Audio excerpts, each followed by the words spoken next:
चुका है और ताखीर करना, तमहीद बांधना मुनासिब नहीं मालूम होता है। तो इसीलिए मैं सबसे पहले इस समाज के लोकप्रिय माननीय मुख्य अतिथिगण श्री पूर्व मुखिया अशरफी मंडल जी और ब्रज किशोर चौधरी जी, जीत नारायण मंडल पैक्स अध्यक्ष, इन सभी का हार्दिक अभिनंदन करता हूं कि आप तमाम ही लोग इस महफिल में, इस जलसा में अपने मशगूल वक्तों में से वक्त निकाल करके हम लोगों को वक्त दिया। हम आपका तहे दिल से शुक्रिया अदा करते हैं कि आप हमारे घर में आए, हमारे इस महफिल में आए।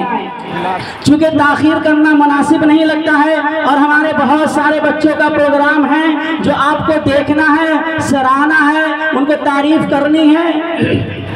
तो इसीलिए आप जानते हैं कि जब कोई महफिल होती है, कोई जलसा होता है, तो उसका एक सदर होता है। सदर मतलब अध्यक्ष होता है जो इस पूरे प्रोग्राम को अपने ज़ेरे सरपरस्ती अव्वल ता आखिर इक़्तिदाम तक पहुंचा सके।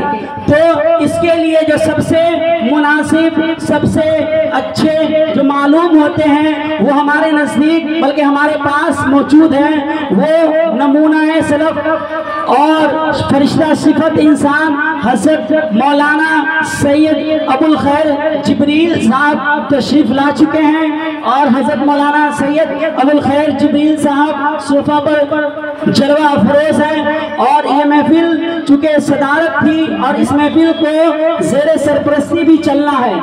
जो हम लोग सीखने वाले हैं, हम लोग तालिब इल्म हैं, हम लोग विद्यार्थी हैं, तो अगर कुछ कमी बेशी होती है तो जिनके सरपरस्ती चलना है वो है हज़रत मौलाना मुहिबुल्लाह कासमी साहब। ज़ेरे सरपरस्ती हज़रत मौलाना मुहिबुल्लाह कासमी साहब के चलना है और ज़ेरे सदारत हज़रत मौलाना सैयद अबुल खैर जिब्रील साहब के ज़ेरे सदारत इस महफिल का अव्वल ता आखिर चलना है। मैं इसके लिए तमाम हाज़रीन से और हज़रत मौलाना आले नबी साहब से तलकीन और तायीद की उम्मीद करता हूँ।